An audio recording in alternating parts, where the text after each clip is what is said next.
Imagine you're a young pilot heading into a battle where most won't come back alive. In this video, you'll live the moments when torpedo squadrons flew unsupported into deadly fire to create a chance for victory, and when 3 Japanese carriers burned within minutes. You'll feel the exhaustion and hope from Midway to Guadalcanal's jungles, where bravery was the weapon that turned the tide. This isn't history, it's your journey through courage, loss, and survival.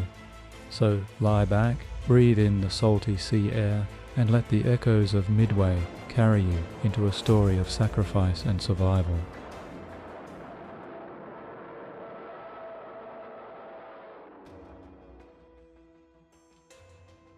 You wake to the sound of ocean spray hissing against metal.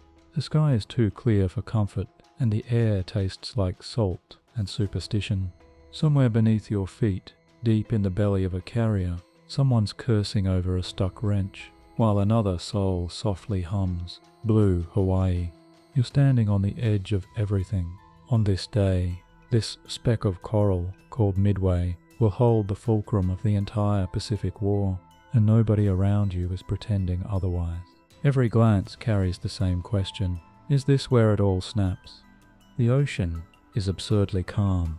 It's the kind of calm that mocks you, the kind that almost begs a battleship to explode. You stare out over the vast nothingness and feel the weight of invisible presences, hundreds of planes, subs, ships, each trying not to be seen, each hoping to spot the others first. Somewhere out there, the Japanese Imperial Navy is crouching in silence, poised to pounce. The same Navy that just 6 months ago turned Pearl Harbor into a smoking mess. They've come to finish the job. The Pacific isn't just water and islands now. It's a chessboard soaked in aviation fuel. And Midway, just a pawn really. Flat, isolated, strategically perfect, and otherwise useless. Yet here you are swaying with the waves. Because whoever controls this dot controls the throttle of the Pacific. Or at least, that's what the brass says. You've memorized the drills, the code words, the procedures. None of it makes you feel better. The truth is, most of this fleet is held together by duct tape and bravado. The US Navy is still licking its wounds. You're fighting in hand-me-downs, patched-up carriers, outdated planes, and pilots so young they still flinch when someone yells boo. The tension isn't loud. It's in the sideways glances, in the way the cooks serve breakfast like it's a last meal.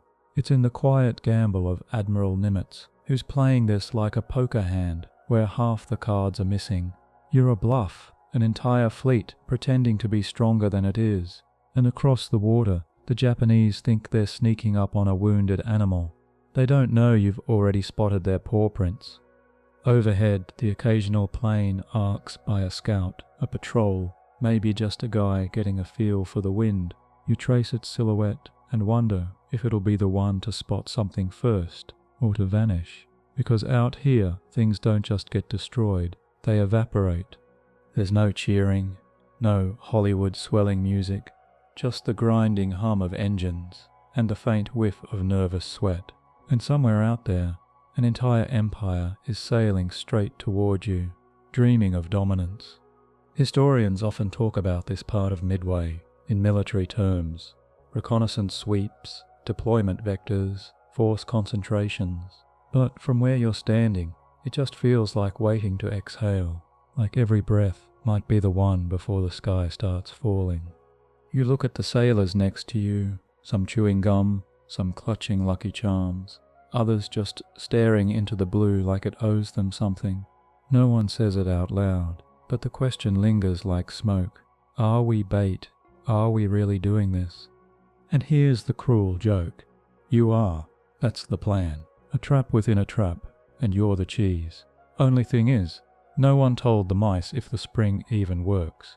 So you breathe, keep your boots steady on the deck, and hope that when the curtain rises, you're still on stage and not a name someone forgets to write on a wall back home. But something's still wrong in the air. The Empire of Japan, in this moment, believes it cannot lose. And to be fair, the evidence supports the ego. You squint at the Pacific horizon and imagine their fleet, massive, disciplined, humming with the quiet arrogance of uninterrupted success.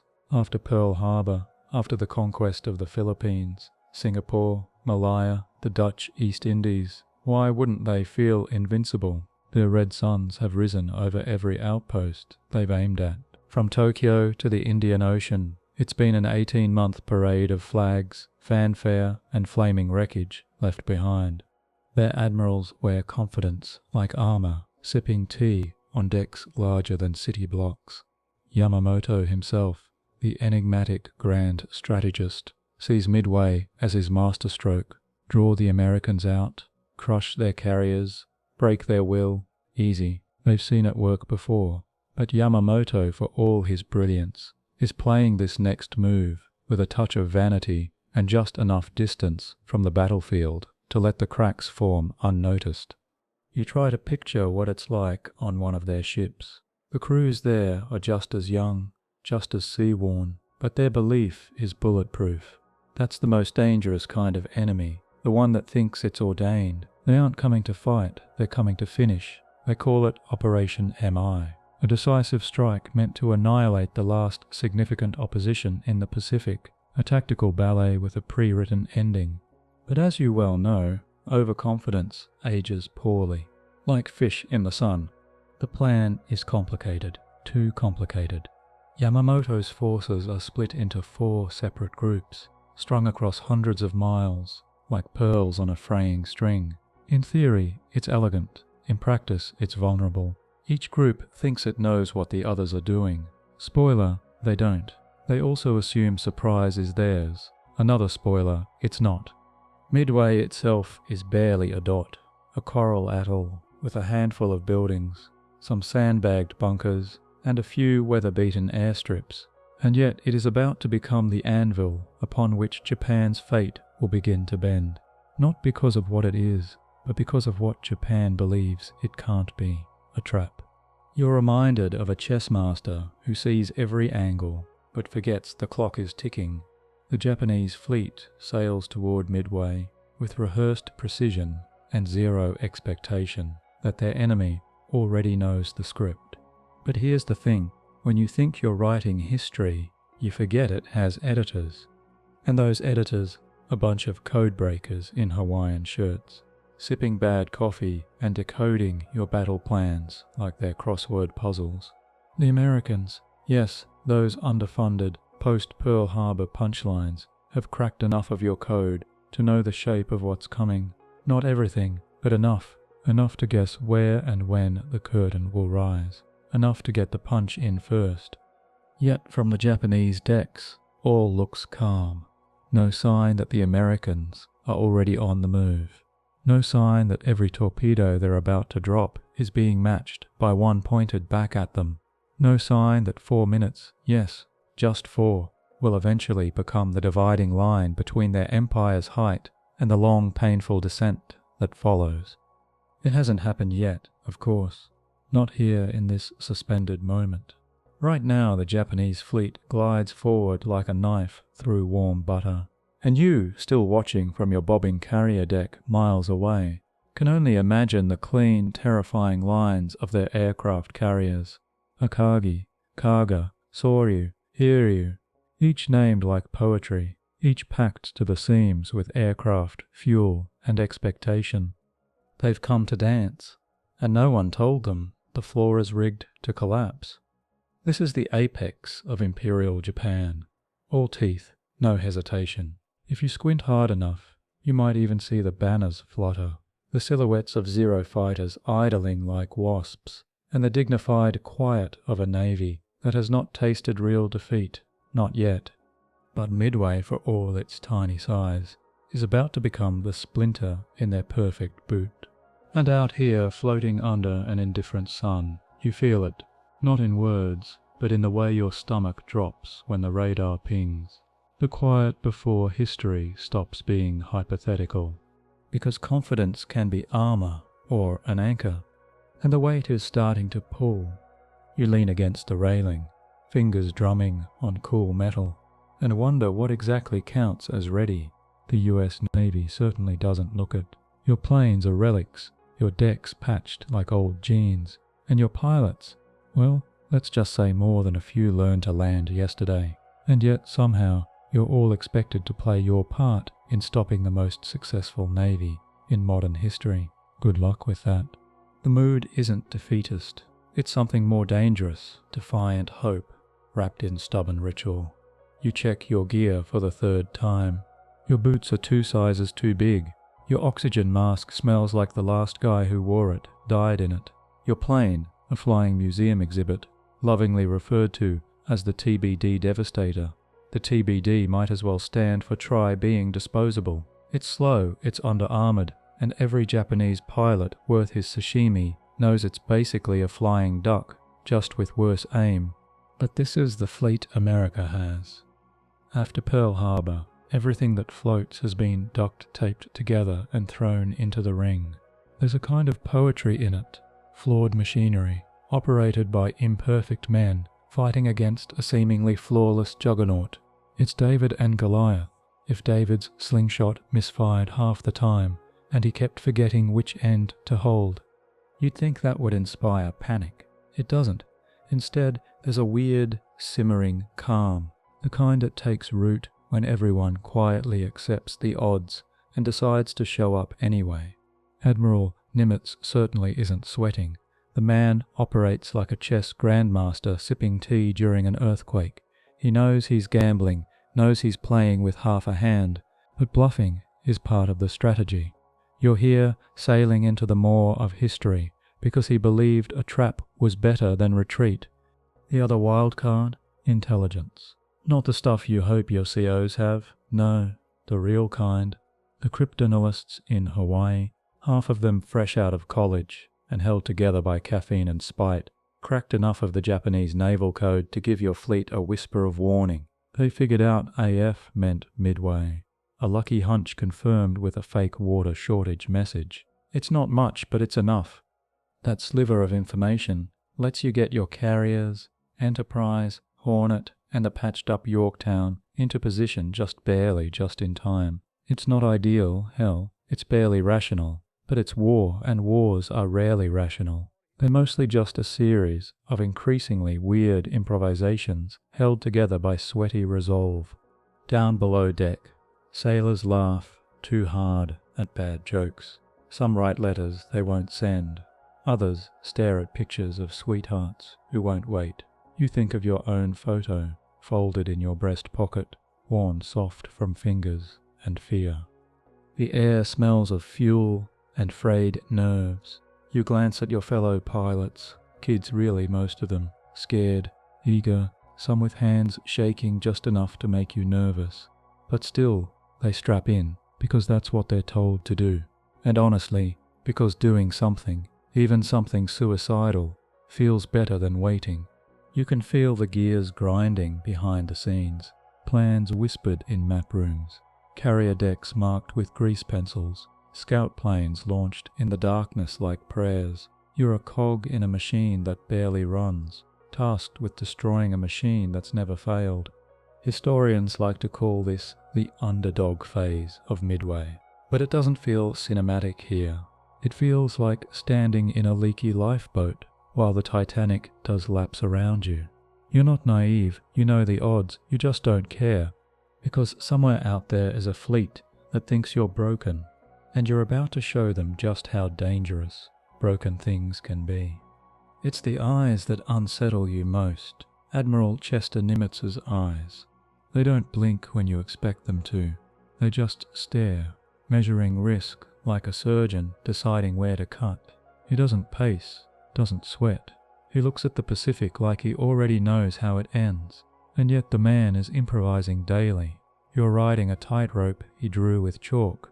Nimitz has stationed his fleet northeast of Midway, invisible to the Japanese. It's a gamble, of course. Everything at this stage is... He's committed 3 carriers, about 233 planes, and a prayer. His genius isn't that he's smarter than Yamamoto. He's just more willing to risk losing everything on a hunch. You call that courage, or maybe madness. But either way, it means you're here bobbing on the sea, holding your breath. The man he put in tactical command of the carriers is Rear Admiral Raymond Spruance, a guy who's never led a carrier battle in his life. A destroyer man, more used to torpedoes and salt spray than aerial ballet. Historians still debate whether this was strategic brilliance or an act of sheer desperation. Either way, you're in his hands now, like a juggled knife. Spruance doesn't hesitate.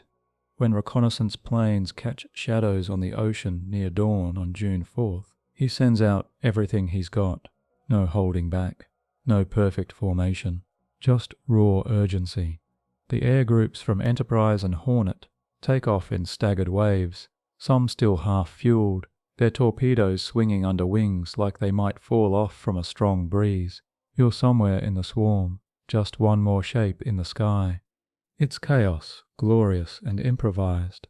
No one really knows where the enemy is exactly, but the planes fan out like desperate pigeons. There's no central communication. The squadrons scatter, get lost, veer off. Some turn back, some vanish, others stumble on the Japanese fleet, like drunkards finding a wedding. Still, the illusion holds for now. The Japanese think they're unseen. They've launched their own strikes at Midway, pounding the island with bombs, while your fleet lies silent and watching. But Nimitz's cards are already on the table. You wish you could see their faces. On the Akagi, the Japanese Admiral Nagumo is juggling torpedoes and bomb racks, frantically rearming planes for a second strike on Midway. He doesn't know your carriers are out there. Not yet. He thinks he's got time. Historians argue whether Nagumo's hesitation, waiting to rearm before launching a second wave, was fatal. You bet your life it was. Meanwhile, back on your ship, the deck crew moves like ghosts. They barely speak, fueling planes with quiet reverence, checking bombs that were loaded in a hurry. There's no time to be thorough, there's only time to be fast. Spruance gives the order, full strike. He's sending dive bombers, torpedo planes, fighters, all of it. The strategy is scattergun madness. There's no perfect cohesion, just the hope that some of you will find the target and live long enough to pull the trigger. The engines roar, propellers blur, the smell of oil and fear hangs in the air. Your squadron leader gives a thumbs up like it's a blessing, and just like that, you're airborne, climbing toward a sky that has already chosen who it will keep. Down below, Nimitz stands by his map table, calm as ever. He watches the pins shift, knowing the moment of impact is coming soon, knowing this entire war might tilt based on whether a few half-trained pilots can find 4 ships in a planet-sized ocean.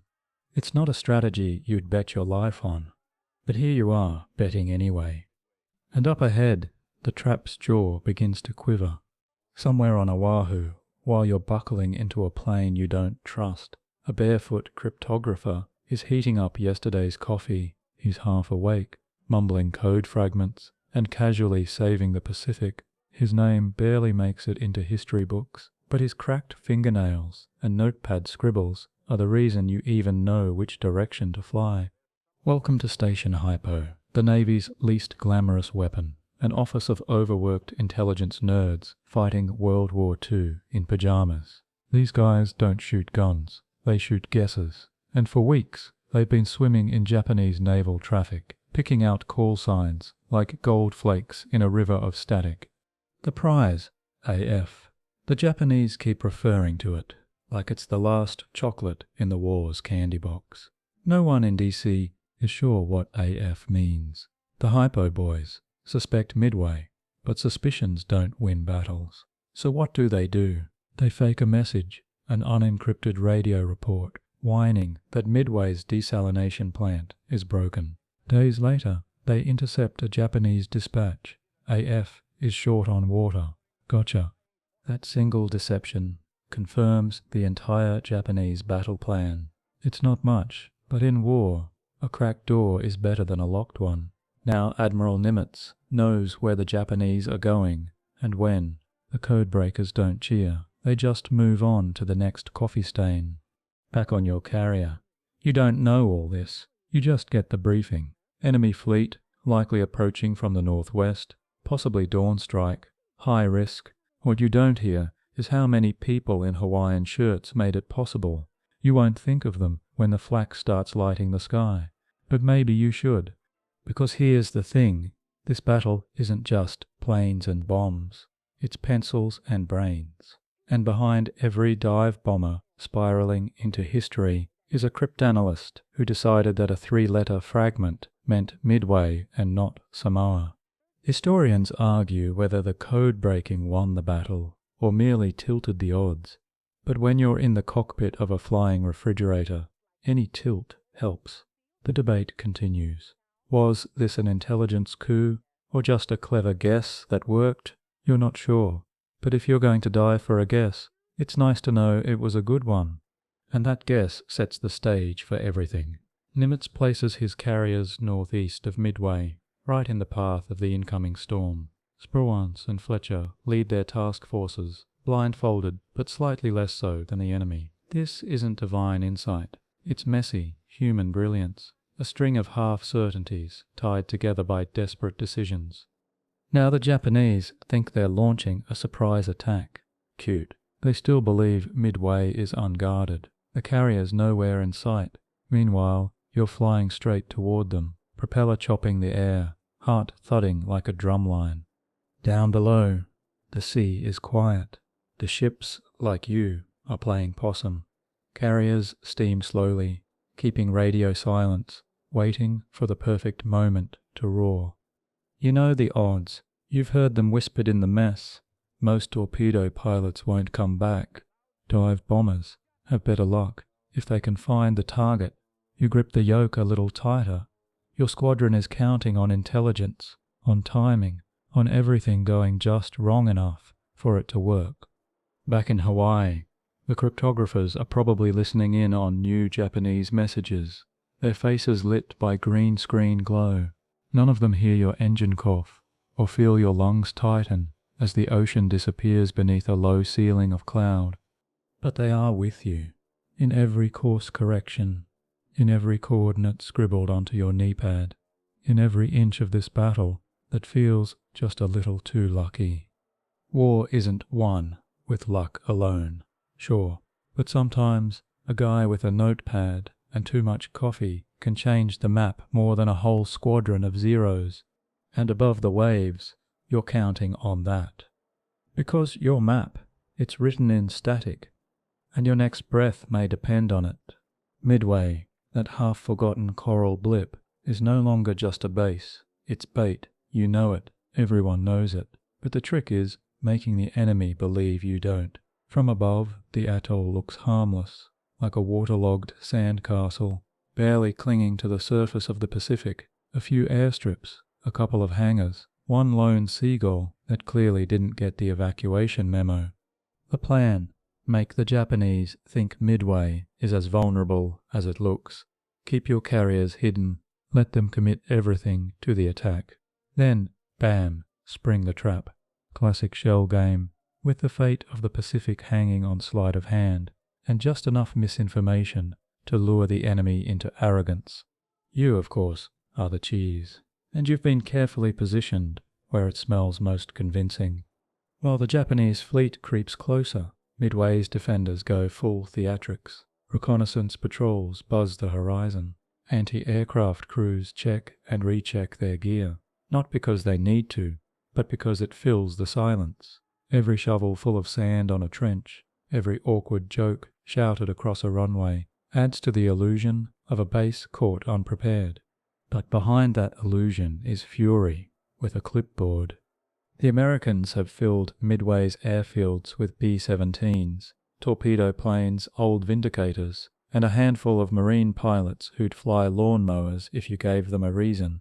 The plan isn't to win a stand-up fight, it's to buy time, harass, distract, confuse, maybe even draw fire away from the real killers lurking beyond the horizon, the carriers. Still, you can't shake the feeling that you're part of an over-elaborate stage play, one where half the actors don't know their lines, and the other half are hoping the set doesn't collapse. The pilots at Midway are prepped like gladiators, entering a rigged coliseum. They know they're outgunned. Their aircraft are slower, their armor thinner, and their enemies' coordination legendary. But that doesn't matter now. Their job is to scream into the chaos first, to show their teeth early, and maybe, just maybe, draw the gaze upward toward them and away from the carriers waiting behind the curtain. The base commander, Colonel Logan C. Barron, walks the runway like a man pretending not to look worried. He's not bluffing. He's simply already accepted that the math doesn't work. His job is to make it look like it might. Meanwhile, sailors aboard the USS Yorktown are still hammering rivets and bolting down bulkheads. The ship took a serious hit at the Battle of Coral Sea and was supposed to be in dry dock. Instead, she was patched up in 3 days. 3. Not because it was safe, because it was necessary. She limps to Midway like an injured boxer hiding a broken rib. But bluffing only works if the opponent takes the bait. That's the gamble. So you wait, you prepare, you fuel the planes, you load the bombs, you drink your watery coffee and listen for engines that aren't yours. The trap is set. You're not sure if it's elegant or suicidal. The Japanese plan is sprawling and complex. Yours is duct taped together with hope and code breaking. But for now, the illusion holds. Midway still looks soft. And maybe, just maybe, that's enough. Because soon, very soon, the enemy will come screaming over the horizon, convinced they've found a sitting duck. And you'll be there, claws out. You squeeze yourself into the TBD Devastator like it's a coffin with wings. And honestly, that's generous. The cockpit smells like oil and old socks, and the seatbelt buckle has a chip in it shaped like a middle finger. It's not a bad omen. It's just honest. This is the aircraft you've been assigned to. A torpedo bomber from another decade, slow as molasses and about as maneuverable as a brick. If speed were your defense, you'd already be dead. The joke among the crew is that TBD stands for Torpedo, Burial, Delivered. And yeah, it's funny until you realize you're about to live the punchline. You're part of Torpedo Squadron 8, or as you start to call yourselves in your head, the 8 who waited too long to refuse. Your orders are simple. Find the Japanese carriers, fly in low, drop your torpedoes, and hope the laws of physics are feeling generous. There's no fighter escort. You're going in blind, in daylight, with the subtlety of a marching band in a library. Your plane lurches forward on the deck, the roar of the engine vibrating through your spine. You give your gunner a nod. He smiles weakly. It's not courage, it's resignation. There's nothing else left to feel. Once airborne, the ocean below stretches out like a taunt. There's too much of it. It all looks the same. You fly in formation, trying to remember which way is north, which dial tells you how much fuel is left, and why exactly you volunteered for this. And then there it is, a glint, a flash, shapes where shapes shouldn't be.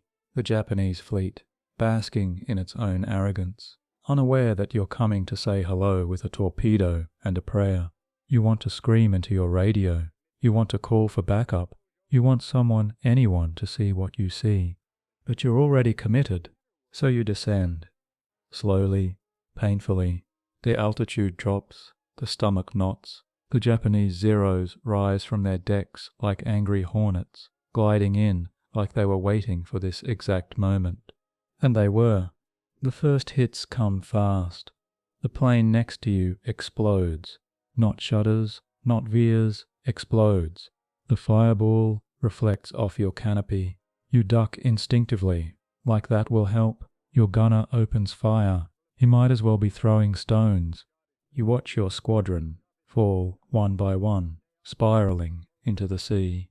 The water flashes with wings, fire, and last names you'll never hear again. Your turn is coming. You feel it like static in your bones. You dive lower. The torpedo release glows green. The Zeros are everywhere. Your plane shudders. The fuselage cracks. Smoke pours into the cockpit. You let go of the torpedo, like it's your last secret. And then it hits the water. You don't see if it reaches its target. You're too busy crashing. The world turns sideways, then black, then sideways again. The ocean comes up like a slap. Salt floods your mouth. You're sinking before you remember how to swim. Later, They'll say that your squadron didn't score a single hit, that it was a failure, that it was suicide. They'll be wrong, because what you did was pull every Japanese fighter down to sea level. You dragged their eyes away from the sky. You made them chase you. You made them feel fear, if only for a minute. And that minute will matter. Historians will debate your tactics, your courage, your odds, but they'll all agree on one thing. You changed something that morning. You shifted the rhythm of the battle. You turned attention. You bought time.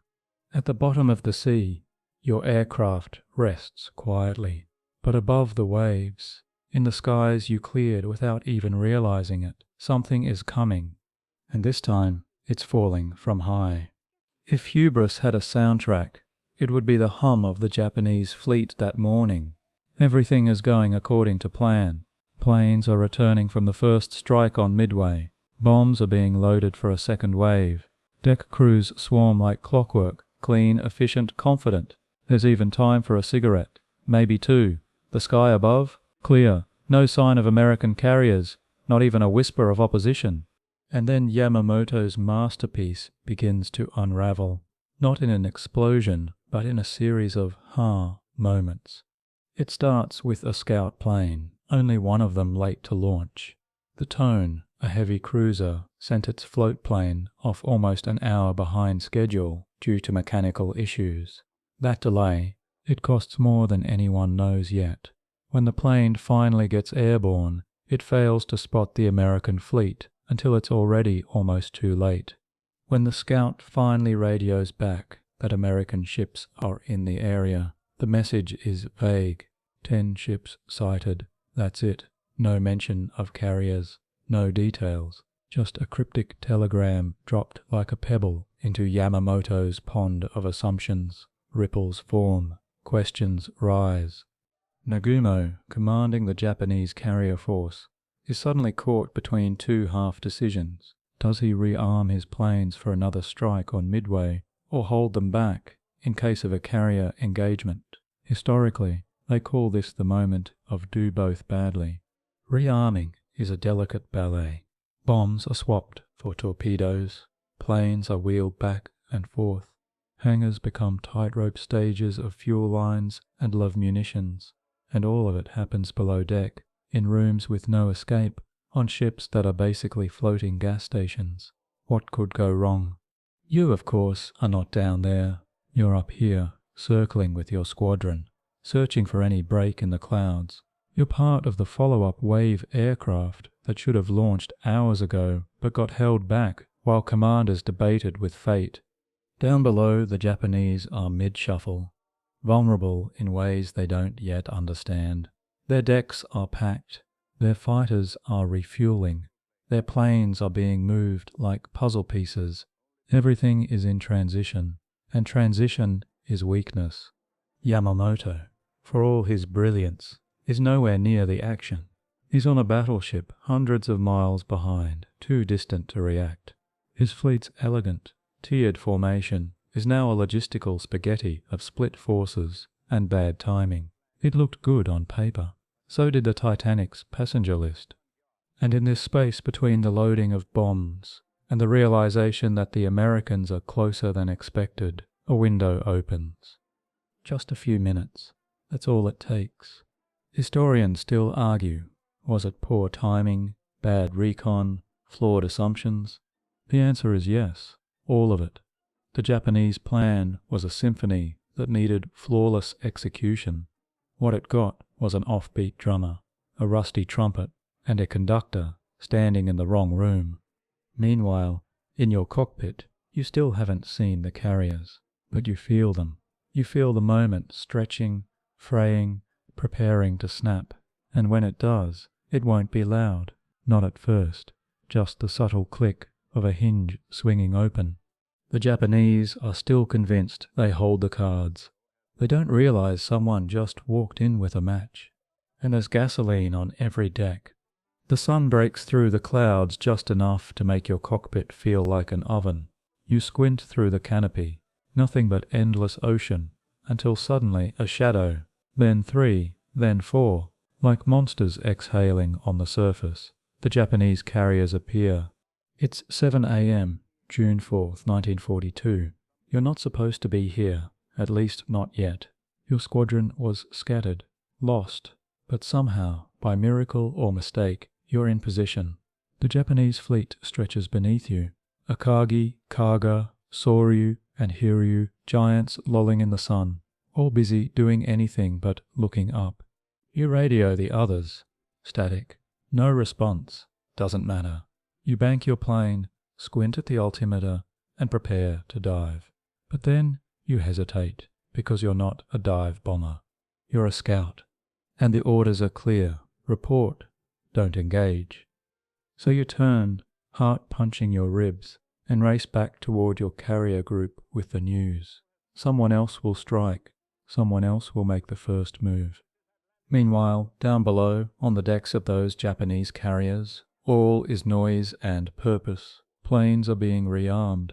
Deckhands shout over the din. Fuel hoses snake across planks. Bombs sit unattended, waiting for wings. And above it all, the officers are scanning the skies, slowly, too slowly. At 7:15 a.m., the first wave of Japanese planes returns from Midway. Many are damaged. Fuel low. Pilots pale. The attack hadn't gone quite as planned. Midway fought back harder than expected. Anti-aircraft fire had turned the sky into a beehive of shrapnel. But still, the Japanese commanders press on. Midway must fall. The second wave is prepared. Then another scout plane sends word. More ships spotted. Carriers. American. Nagumo, the admiral on site, is trapped in decision purgatory. He's got planes in the air, planes on deck, planes mid-reload. Does he commit to a second strike on Midway, or launch an attack on the enemy fleet? Time drips away like sweat. From the American side, the carriers launch their own strike groups, one after another. Planes roar off the decks of Enterprise, Hornet, and Yorktown. The air fills with noise, intent, and the smell of scorched rubber. You're not in the first wave, but you watch them go, tiny black specks against a blue canvas, already bracing for blood. The Japanese still haven't spotted your carriers. They think they have time. They don't. At 9 a.m., Torpedo Squadron 8 begins its run. No escort, no cover, just a slow, brave crawl into the mouth of hell. You watch, powerless, as one by one they fall, flaming arcs vanishing into the Pacific. But what they do, those doomed men in flying coffins, is clear the sky. Japanese fighters dive to intercept. They scatter, chase, fire. It's a massacre, but in doing so they leave the upper airspace unattended. It's now 10:22 a.m. You hear it before you see it, the whine of engines, the scream of steel on air, then dot after dot falling from the heavens. Dive bombers from the Enterprise and Yorktown, perfectly positioned, descending like judgment itself. 3 squadrons, 70 dive bombers, all converging on ships that still have bombs and fuel stacked on open decks. The silence before impact is deafening. The Japanese never see it coming, and you, watching from the sky, realize something impossible is about to happen. It begins like a dance choreographed by a madman. You watch as the dive bombers drop, one after another, like arrows loosed by angry gods. Their paths are steep, controlled chaos. Wind howls through their wings. Traces reach up, like desperate fingers. But this isn't the clean sweep. The textbooks will later pretend it was. Because right before that miraculous plunge, everything goes to hell for your torpedo squadrons. They hit the fleet first. Low, slow, noble, to the point of idiocy. You've never seen such a perfect display of bravery, or such a complete waste of aircraft. Torpedo Squadron 8 is already gone. Squadron 3 is being shredded mid-glide. Even the torpedoes, when they release at all, wobble like drunken fish and detonate with the enthusiasm of a soggy firecracker. From above, you see it unfold in cruel silence. Planes tilt, explode, vanish into the ocean without leaving a ripple. The air is thick with smoke trails, gunfire, and the kind of radio silence only death can produce. The Japanese Zeros, they're everywhere, zipping, banking, taking target practice on aircraft that could barely reach highway speeds. It's not a dogfight, it's a slaughterhouse with propellers. The torpedo bombers never stood a chance. And yet, there's something else. Every Zero in the fleet is now down low, chasing ghosts. None are left to look up. That's when the real show begins. Out of the sun come the dive bombers, screaming toward the decks of the Kaga, Akagi, and Soryu. No resistance, no fighter screen, just men in dauntlesses gripping Bombay handles and praying to gods they stopped believing in weeks ago. The first hit comes on the Kaga. A bomb punches through the flight deck, finds a hangar stuffed with planes, fuel, and explosives, and lights it like a birthday candle. Fire erupts, metal bends, the ship lurches, and before anyone can scream, 2 more bombs follow. The Akagi isn't far behind. A single bomb lands near the elevator shaft, igniting fuel lines in the hangar deck. Within seconds, her insides become her outsides. Her flight deck buckles. Men run and don't know where. Soryu takes 3 direct hits. Her hangars, full of rear-armed aircraft, erupt. The explosion is so violent that a few planes are literally launched off the deck in pieces. Some sailors jump into the sea, clothes burning. Others stay behind, trying to control fires that don't care. You sit in your cockpit, stunned. No cheering, no fist pumps, just awe. It's 10:26 a.m., 4 minutes since the first dive.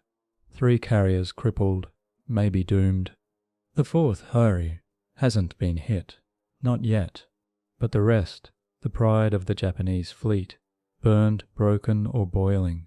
You think of the torpedo squadrons, of how their sacrifice wasn't a tactical failure. It was choreography, an unintentional, suicidal diversion that made everything else possible. Historians will later dress this moment in strategy. They'll use words like turning point, tactical window, and aerial coordination. But you saw it. It was desperation. It was timing. It was luck wearing a stolen uniform. Down below, the carriers that survived Pearl Harbor now meet their judgment. And somewhere in the smoke, you exhale for the first time all morning. But the silence, it won't last. At 10:22 a.m., the war turns. No metaphor, no exaggeration. Just the cold, surreal precision of history folding in on itself. 4 minutes later, 3 Japanese carriers are ablaze, leaking fire and disbelief into the Pacific. The smoke rises in dense pillars, the kind that makes you wonder if the sea is trying to become a volcano, and you somehow still flying have just witnessed the unthinkable. You're not sure if you're shaking or if it's the plane, probably both. From your altitude, it looks surgical. Bombs pierce steel like scalpels through paper. But you know better. You saw the panic. You heard the garbled radio calls, the wild traces zipping into nowhere. You smelled the oil before it ignited. Precision, yes, but also chaos. A ballet on fire. On the Akagi, chaos has become strategy. Her flight deck is gone. Flames lick the sky. Rear Admiral Nagumo, who woke this morning believing he was delivering the final blow to the American Navy, is now being led to a lifeboat. The man who hesitated just long enough to doom his fleet now stares at a sea that suddenly doesn't seem so obedient. The Soryu is a floating pyre. Her captain tries to save her, barking orders into an air thick with black fog and death. Engines fail. Water pumps don't. Men jump rather than burn. She will sink in hours, taking over 700 souls with her. And the Kaga? Her elevator craters are full of melted flesh and wrecked fuselages. The fire eats everything. Metal, rubber, uniforms. Her commander, Captain Okada, walks below decks with a pistol. He will not be rescued. But not all is fire and ruin yet. The Hiryu still floats, untouched, her decks ordered and ready. She was out of visual range when the bombs hit the others. Lucky? Maybe. Late? Definitely. And now she's angry. Her crew wastes no time. Planes are armed, pilots briefed, orders barked with the urgency of revenge. The Americans may have struck first, but Hiryu plans to return the favor. Her Zeros launch with fury, her dive bombers follow. And you're now the hunted. Reports come through your radio in bursts. Yorktown sighted, Yorktown under attack. You glance toward the horizon, heart pounding. In the distance, a column of smoke twists upward like a question mark. The Hiryu's strike force slams into the Yorktown just after noon. Dive bombers descend from the sun again. The flak mounts blaze, screaming into the sky, but it's not enough. 3 bombs strike her. One slices through the flight deck, blowing machinery skyward. Another tears open the hangar bay, igniting fuel lines. Men scream. Some don't. The carrier slows, lists. Her crew fights to save her, valiantly, desperately. A second wave from Hiryu follows, this time torpedo bombers. The Yorktown, barely afloat, takes 2 hits port side. She shudders. Steel groans, water pours in. The lights flicker, then die. She's still not sunk though, damaged beyond use, but not gone. She floats like a ghost, haunted and half alive. The crew begins evacuation. You hear it all on the radio, voices tight with adrenaline, smoke choking every word. And through it all, the Hiryu laughs, metaphorically anyway.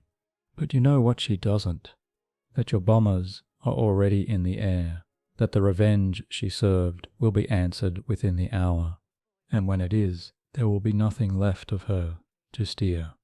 So you steady your flight path, wipe sweat from your eyes, and prepare for another dive, because history isn't finished. Not yet. The smell hits you first. It's not just smoke, though there's plenty of that. It's a stew of burning oil, melted rubber, salt, and something unmistakably human. Death has a scent. You try not to breathe too deeply.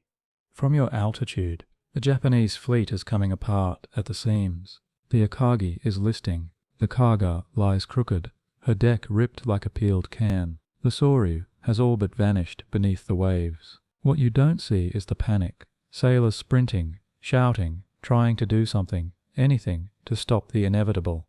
Your squadron's been circling for a second strike. Now the order crackles through the static. Hiryu is located, last carrier standing. It's time to finish the set. The dauntless dive bombers rally again. You align behind the leader, your fingers twitching on the release lever, already imagining the plunge.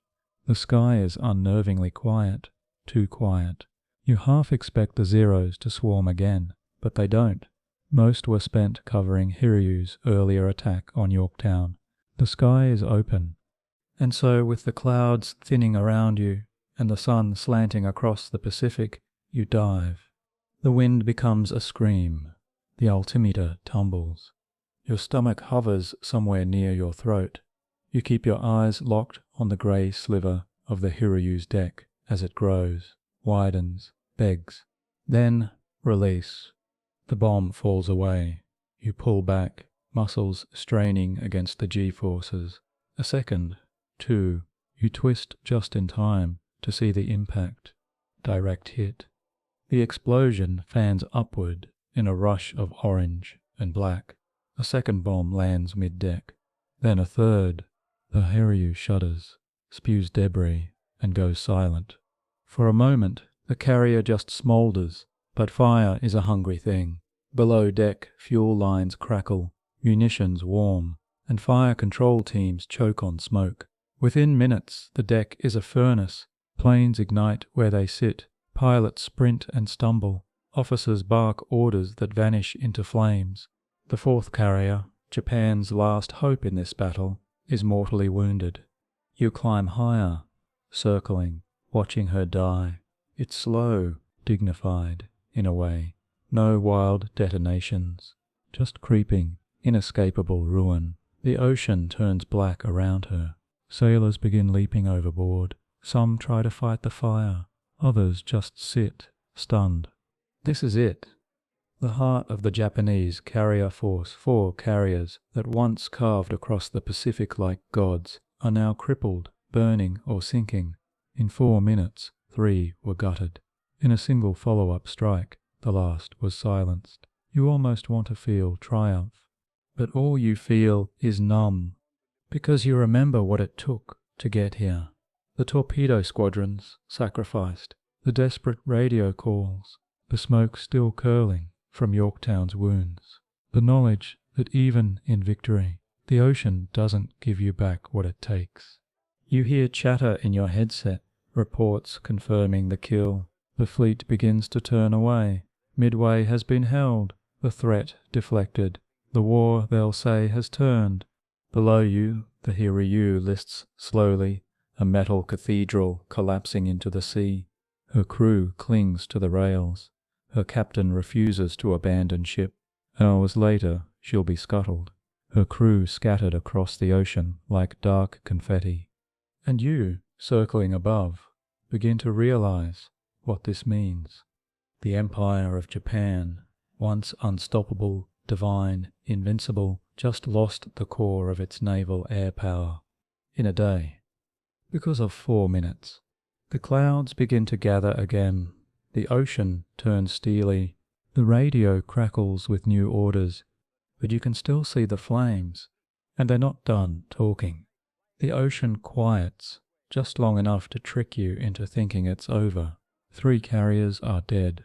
The 4th is dying. You'd expect someone to call it, declare victory, lower shoulders, maybe even light a cigarette. But war doesn't believe in closure. Not here, not now, because the Hiryu in her last gasps still manages to send one final insult. Just before she's struck, before the fire claims her bones, Hiryu launches her first counterattack, and like a wounded animal with one last claw swipe, it lands. You hear the report come in. A flight of dive bombers and torpedo planes is en route to your fleet. No one's sure how many. No one knows exactly where from, but you know what they're after. Yorktown. The ship's been through hell already. She's limping, patched together with more hope than steel. After the first strike earlier today, crews had hustled to repair the damage. Pumps drained seawater, wires were spliced, bulkheads sealed with prayers. Somehow, she was brought back from the edge, engines reignited, planes refueled, flight deck scraped clean. And now the Hiryu's ghosts are coming to finish the job. You're in the air circling back toward the fleet when you spot them, tiny black dots on the horizon, then growing like locusts. You radio down. Alarms scream aboard the Yorktown. Deck crews scatter. Anti-aircraft guns rotate and rise. Then the sky breaks open again. The dive bombers hit first. They descend with terrifying elegance. Wings swept, bombs armed. The Yorktown's flak gunners light up the air. Explosions pepper the sky, but not enough. One bomb hits near the forward elevator. Another tears into the hangar deck. Smoke rolls out in thick sheets. The third slams amidships, starting fires that leap higher than the tower. You circle helplessly, eyes locked on the carnage below. You can almost hear the groaning of the steel, the screaming of orders, the searing hiss of ruptured pipes. Then come the torpedo bombers. 2 fish in the water. The Yorktown turns to evade, her bow straining against inertia. It's not enough. The first torpedo slams into her port side. The second, seconds later, follows. The ship bucks like a stabbed horse. Flooding begins immediately. Power flickers. Backup systems fail. The crew knows. Everyone knows. Abandoned ship. You watch as sailors lower lifeboats, some leaping directly into the sea, others clinging to burning railings. The Yorktown starts to list, slow but steady, her proud silhouette sagging into resignation. Still, she won't sink. Not yet. Later, they'll try to tow her. Later they'll believe she might be saved, but she's already gone. Hours from now, a Japanese submarine will slip beneath the waves and deliver the final blow, torpedoes striking the wounded carrier like punctuation marks. She will roll and vanish, her last breath lost to bubbles. And what about you? You land, finally, on the deck of the Enterprise, feet weak, body buzzing with fatigue and disbelief. Around you sailors cheer, briefly, softly. It doesn't last. Because yes, you won, but the cost still drips from your uniform, and part of you still hears the Yorktown's hull groan beneath the waves. The day after is always quieter, not peaceful, just quiet in the way a storm's eye is quiet. You step onto the deck of the Enterprise and feel it instantly, a hush too heavy to be called calm. The smell of burning fuel still clings to everything. Somewhere below deck, someone's scrubbing blood out of the corner of a bulkhead. The war isn't over, but Midway is. You wander past aircraft with patched wings and blackened noses. Some look like they crawled back from the grave. Others didn't even get to try. Rows of empty spots mark the ones that didn't return. A few mechanics still sit beside them, tools limp in their hands. You can't fix ghosts. The pilots who survived don't talk much. They sit on crates, light cigarettes with hands that won't stop shaking. Jokes are tried. They fail. Laughter dies in throats still coated with adrenaline. You all thought the end of the battle would bring relief. Instead, it brings the kind of silence that only follows something colossal and irreversible. 4 enemy carriers. Gone. It doesn't feel real, because even now, looking out at the endless Pacific, there's part of you that expects those ships to reappear, that can't believe a fleet so powerful could simply be erased. But it was, not by magic, not even by overwhelming force, but by timing, by error, by luck. Historians will later call it the turning point of the Pacific War. You call it Tuesday, and you're still trying to process what it cost. And oh, the cost. The Yorktown is gone, sunk by submarine torpedoes, after surviving 2 air attacks. Over 100 American lives lost. More than that, though, is what was left behind in the sky and sea. The torpedo squadrons, obliterated. Squadrons like VT-8, who went in knowing they wouldn't come back. Out of 41 torpedo planes launched that day, only 6 returned, just 6. Commander John Waldron, who led VT-8, didn't make it. Neither did most of his men. He'd famously said before takeoff, "If there's only one plane left to make a final run in, I want that man to go in and get a hit." That's not strategy, that's sacrifice. You remember the faces. Some of them still linger in your peripheral vision.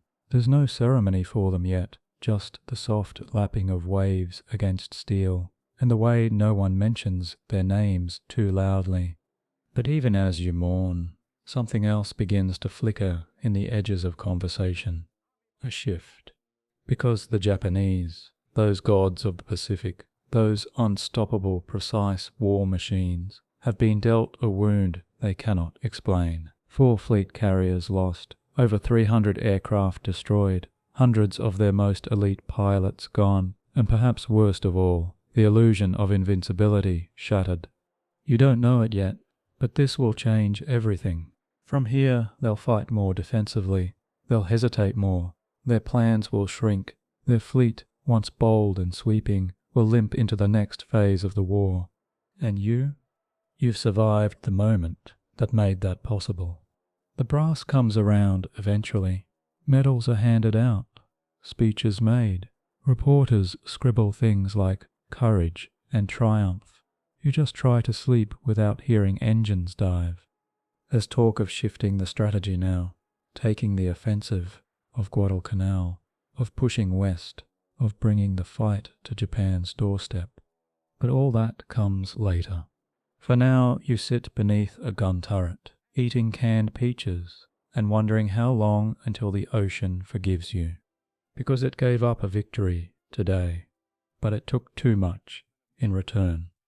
The ocean forgets quickly, but sailors don't. Not really. You sit on the edge of the Enterprise, watching the waves erase the evidence of what happened at Midway. No wreckage floats by, no flames flicker in the distance. The sea swallows everything. It always does. But your memory, that's another matter. You remember the shape of the Japanese carriers just before the bombs hit. You remember the color of the sky when the Zeros dove through it like blades. You remember how quiet the radio got after each wave. That's not something the tide can wash away. And yet, as the days pass, the narrative begins to shift. Headquarters drafts clean versions of what happened. Timelines with crisp arrows, acronyms, tactical brilliance. In the debriefs, the chaos gets smoothed out, the panic edited. The 4-minute miracle becomes a bullet point in a slide deck.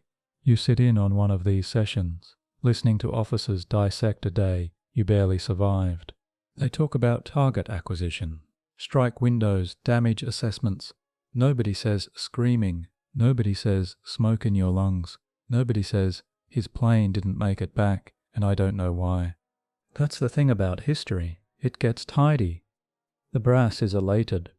They should be. Midway changed everything. You feel it before anyone writes it down. Japan's naval momentum snapped. Their best carriers gone. Their elite pilots lost. And perhaps most importantly, their sense of infallibility punctured. You can almost hear it. Somewhere in Tokyo, in some opulent room with too many maps and not enough answers, a general is asking, how did this happen? And there's no good reply, because it didn't happen the way wars usually do. Not with overwhelming force, not with perfect planning. It happened because of mistakes, Japanese ones, and luck, American luck, and sacrifice yours. What Midway reveals isn't just who had the better ships, the better strategy, or the sharper codebreakers. It reveals who could adapt faster, who could pivot under pressure, who could survive uncertainty. Japan played chess, America played poker, and for one surreal day, the bluff held. But it cost you more than planes. The conversations on deck start to change. Now it's about who will lead the next campaign, who's getting promoted, who's transferring where. The war machine doesn't stop to mourn. It moves.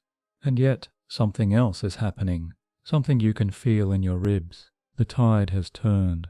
Midway isn't just a win, it's a wedge in history's gears. After this, the Japanese advance will stall. Their perimeter, once expanding daily, will begin to fray, and you'll be part of the reason why. Still, it's strange how quiet victory is. You expected music, banners. Instead, there's just the low thrum of engines, and the occasional cough of a man still shaking salt water from his lungs. One night, a chaplain holds a small service on the flight deck. No podium, no flags, just sailors gathered in the dark, names whispered over the wind. He reads a list. It's too long. You stare at your boots and try not to think about the spaces that won't be filled in the mess hall anymore. The ceremony ends, no applause, just silence, and the knowledge that for every name read aloud, there was a moment somewhere over Midway when the sky took them. Afterward you lie in your bunk, eyes open, hearing the hum of the ship beneath you. It's still moving, it always moves. And you realize that while the battle is over, its weight is just beginning to settle in. The weeks after Midway feel like the longest sigh you've ever exhaled. The adrenaline drains, the uniforms get washed finally, the endless roar of engines quiets into a background hum, but your hands still twitch in your sleep, reaching for controls that aren't there. The war has shifted, you just haven't caught up with it yet. The officers keep calling Midway a miracle, a triumph, a masterstroke of intelligence, timing, and American grit. But around the mess tables, the conversations are different. Did you see what happened to Wade's squadron? No one from VT3 made it back, right? They said the Yorktown was unsinkable. The words linger like smoke. No one's sure what comes next, but there's a quiet acknowledgement that something irreversible has happened. not just in the Pacific, but in you. Your days are filled with routine again, practice flights, maintenance drills, chow lines, but the war's new rhythm is different now. Before Midway you were always reacting, retreating, regrouping. Now for the first time there's talk of pushing forward. The brass starts whispering about Guadalcanal, about the Solomons, about taking the fight to them. You overhear someone call it the beginning of the end. You shake your head. You've seen enough beginnings and ends to know they blur together. There's a new energy aboard the Enterprise. Fresh-faced replacements arrive, wide-eyed and curious, asking what Midway was like. You want to say it was hell, but that doesn't quite cover it. So you nod and say it was important. They nod back like they understand. They don't. In the corner of the ready room, someone tacks up a photo of the Japanese carriers burning. It's grainy, taken from a dauntless bomber. 4 columns of smoke, black, straight, almost beautiful in their precision. Someone's written underneath in pencil, "One good day." It's not wrong. You spend your nights writing letters you'll never send, to friends who didn't make it back, to yourself before the battle, to the sky, maybe. It's not about closure. It's about anchoring your memory to something before it slips away like everything else out here. The history books will say Midway turned the tide, that after this, Japan never recovered, that the US began its march westward. They're not wrong, but they'll never capture the smell of it, the burn, the silence after the last plane crashed. Sometimes during patrols, you fly over the area where it all happened. You glance down and see nothing, just empty sea, as if it never occurred. The ocean doesn't keep souvenirs. No wreckage, no fire, no markers, just water, deep and indifferent. And that's when you realize it's not the victory that stays with you. It's the void it left behind. You fly on, you land, you eat, you sleep. And somewhere in the silence between all of that, you start to become something new. Not just a survivor, but a witness. One morning, about a week after Midway, you wake up to the sound of laughter, honest-to-God laughter.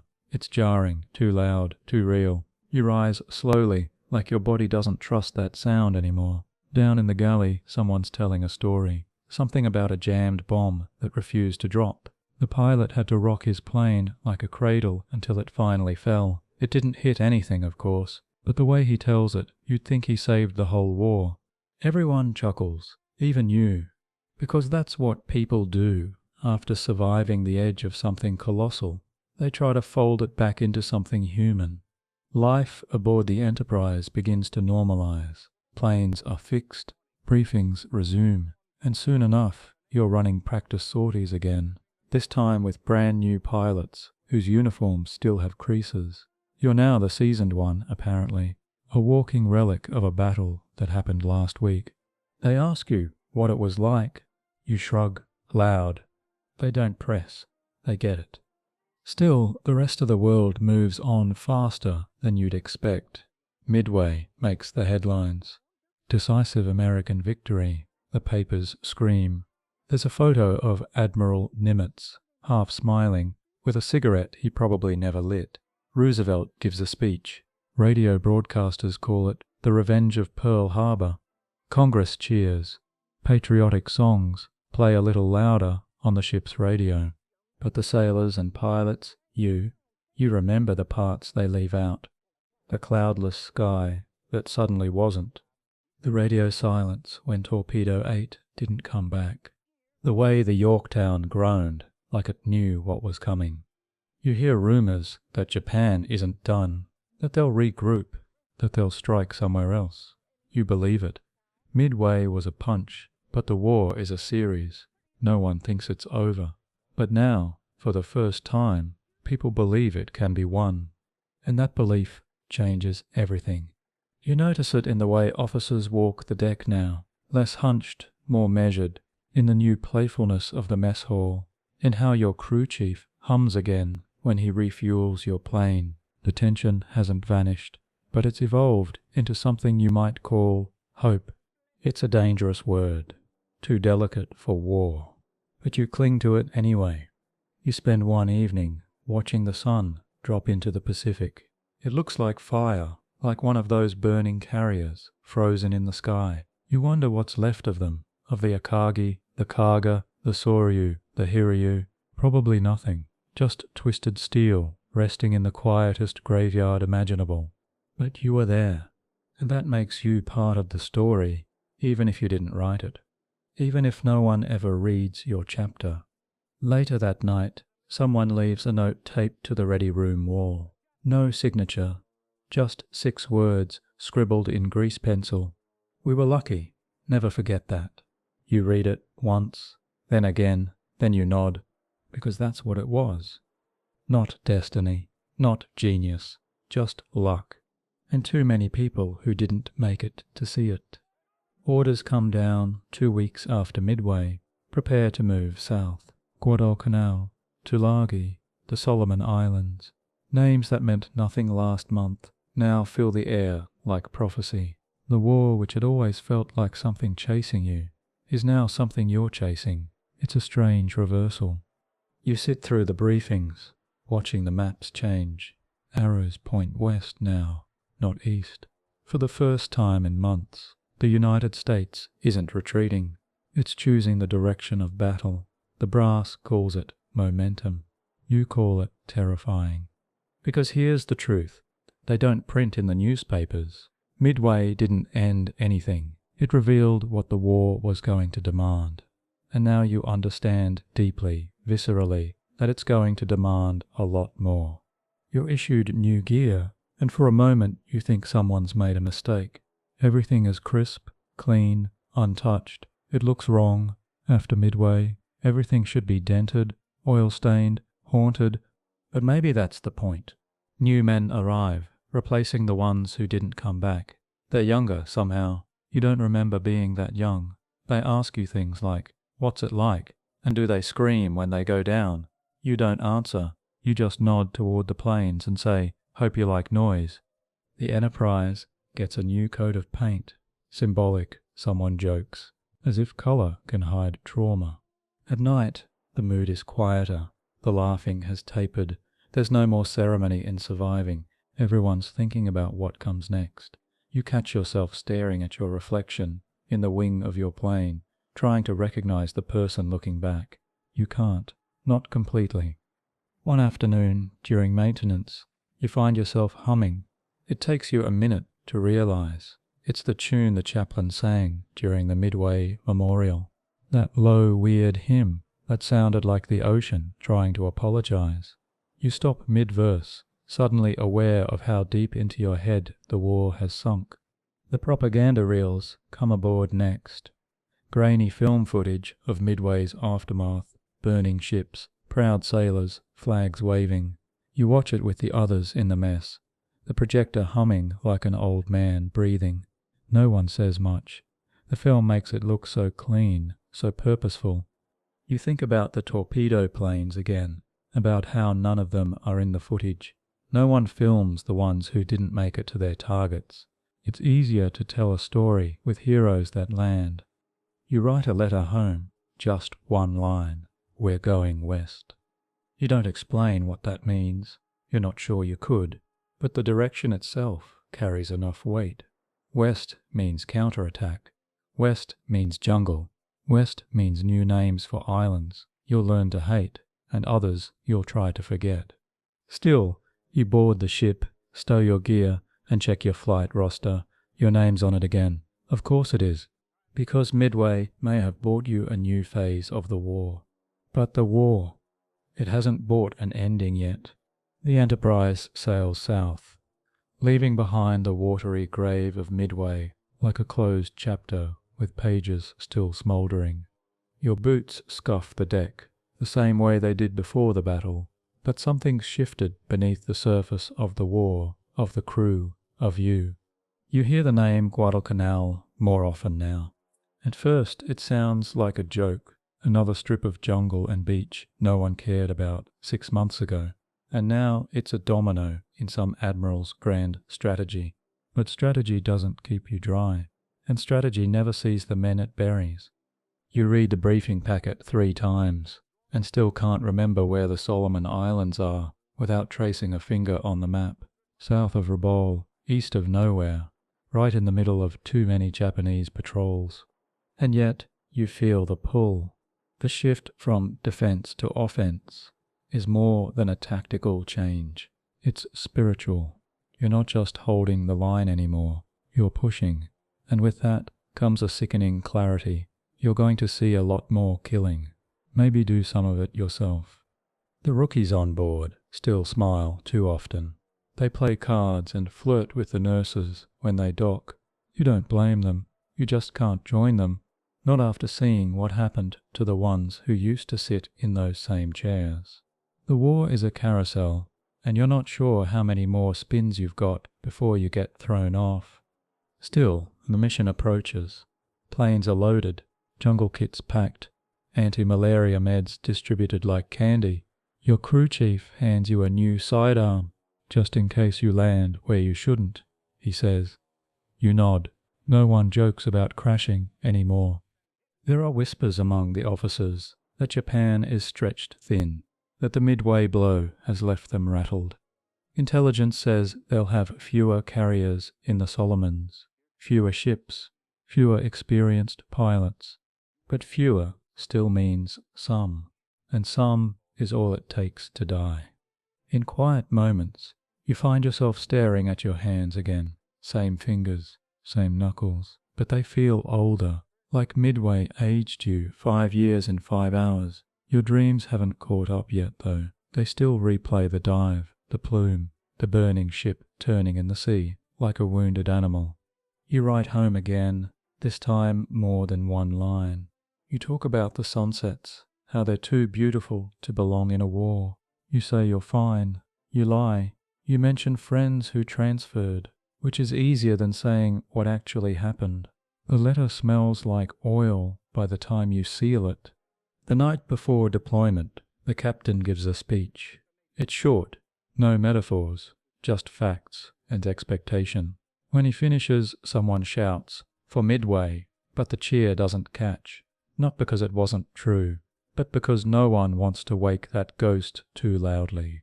You sleep in your flight gear that night. Superstition? Maybe, but it beats having to dress while alarms are sounding. As the ship nears the Solomons, a new name is whispered with reverence and dread. Henderson Field, a jungle airstrip barely carved out of the foliage, held by Marines, attacked constantly. It's not just a dot on a map, it's a heartbeat, and soon you'll be flying over it. And what waits beneath those clouds is not glory. It's the second act of the war, and you've already seen how quickly those can become finales. When you finally reach the Solomons, you realize the war has changed seasons. The open, theatrical showdowns of carrier versus carrier are behind you now.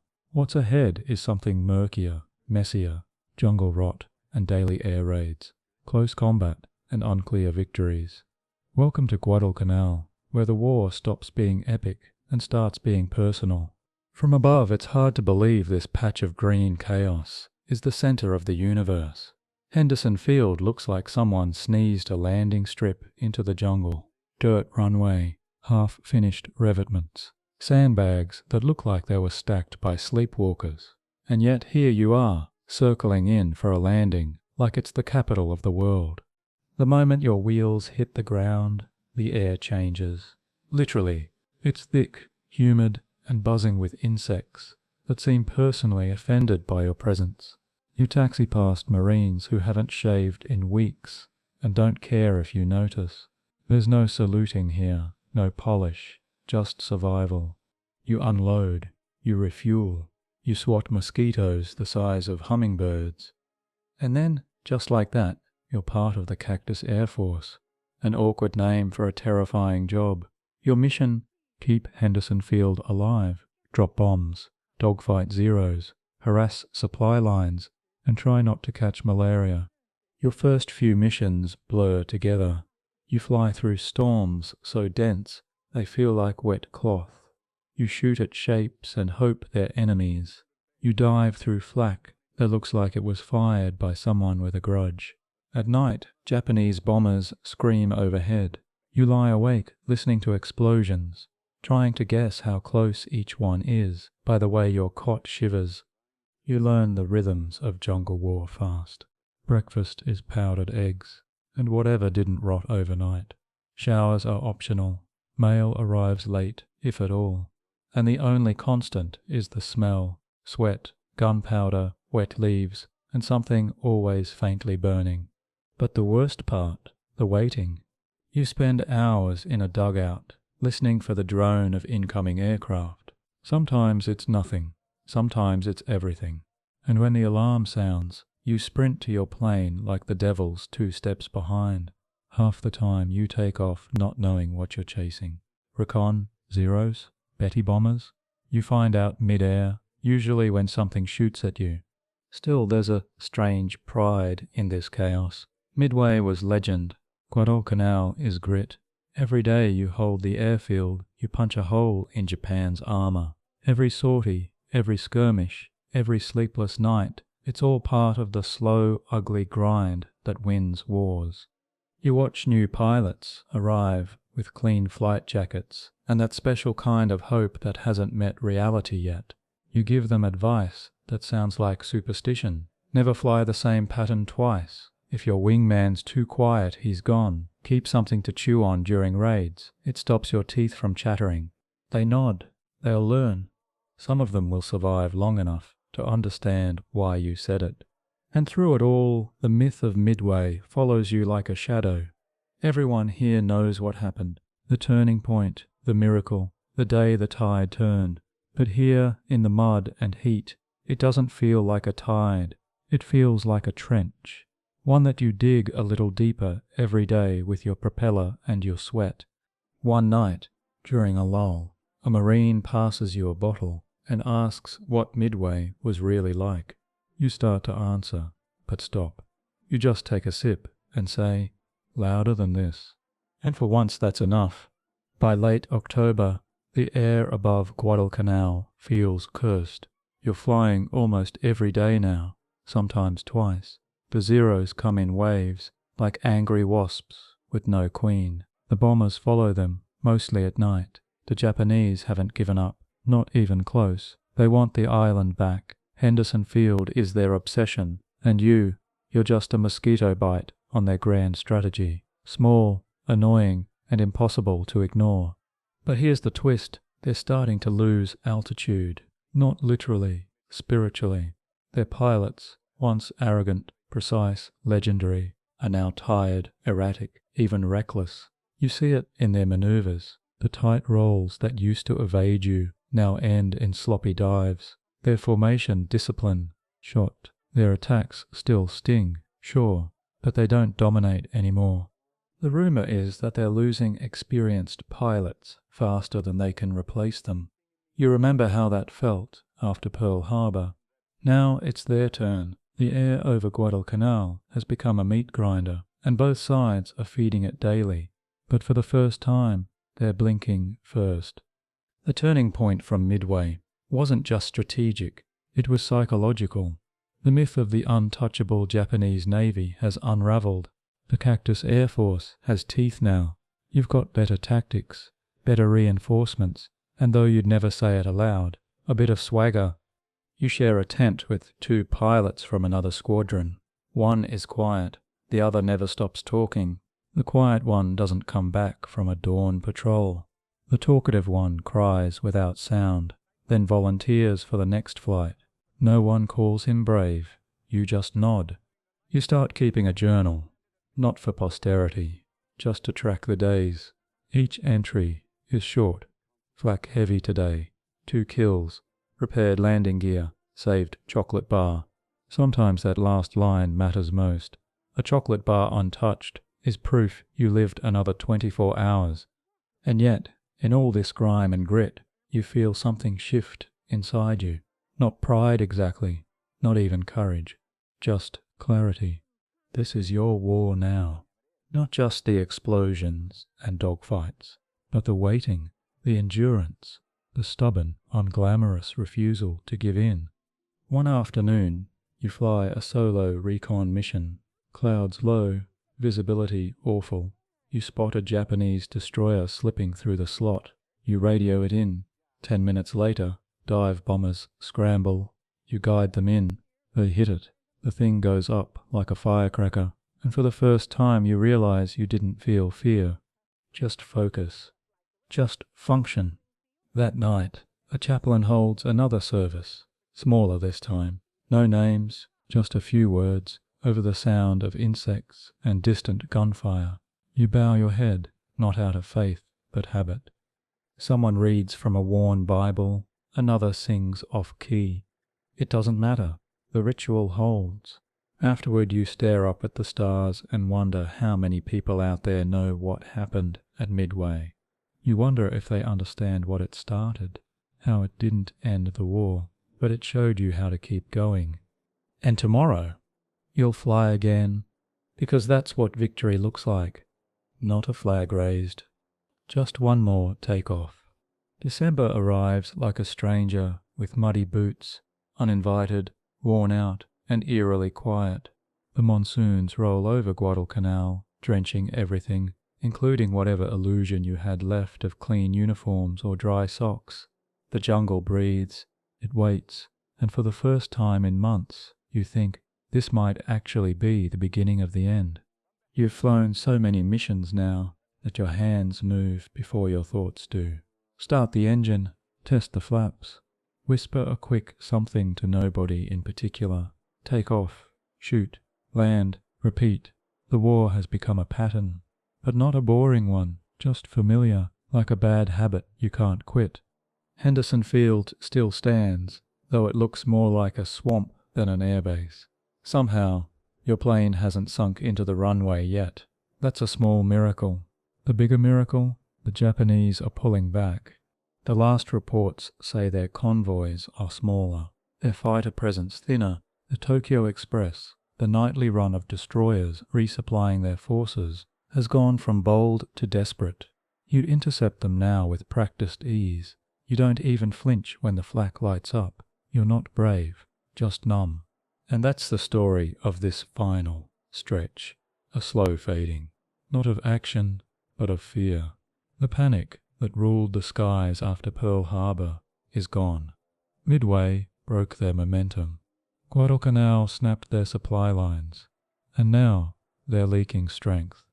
You overhear the officers talking about Operation Cartwheel, about hopping across islands, taking airfields, like stepping stones to Rabaul. They speak with purpose, confidence, the kind that doesn't leave room for doubt, the kind you haven't heard since before the war began. You think back to Midway, how loud it was, how fast everything moved, how 4 minutes could tilt the future. You realize now it wasn't just a turning point, it was a mirror. It showed you what the war would demand, not just strength, but clarity, precision, endurance.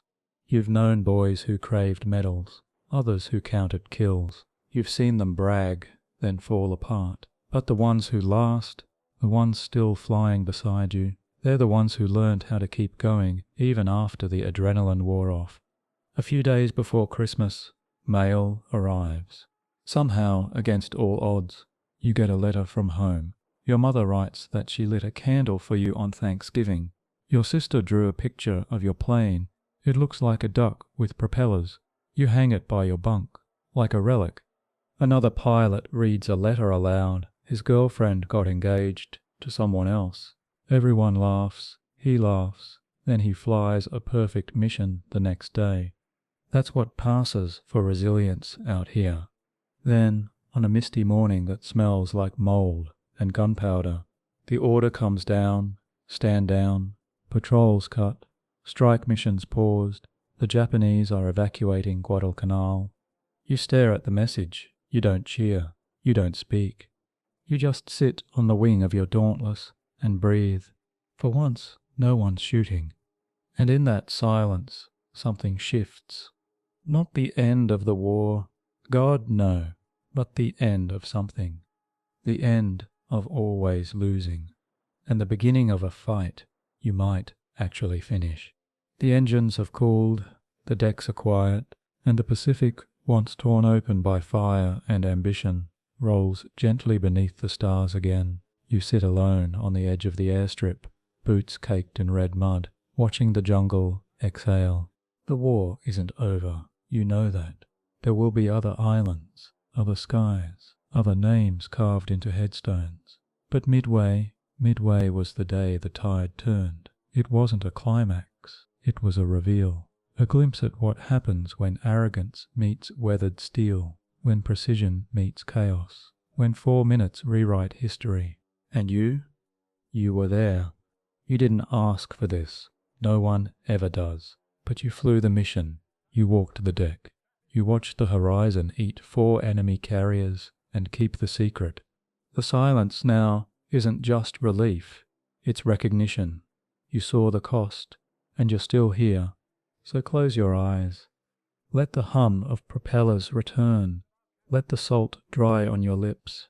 Let the image of a Dauntless in freefall drift back into your dreams.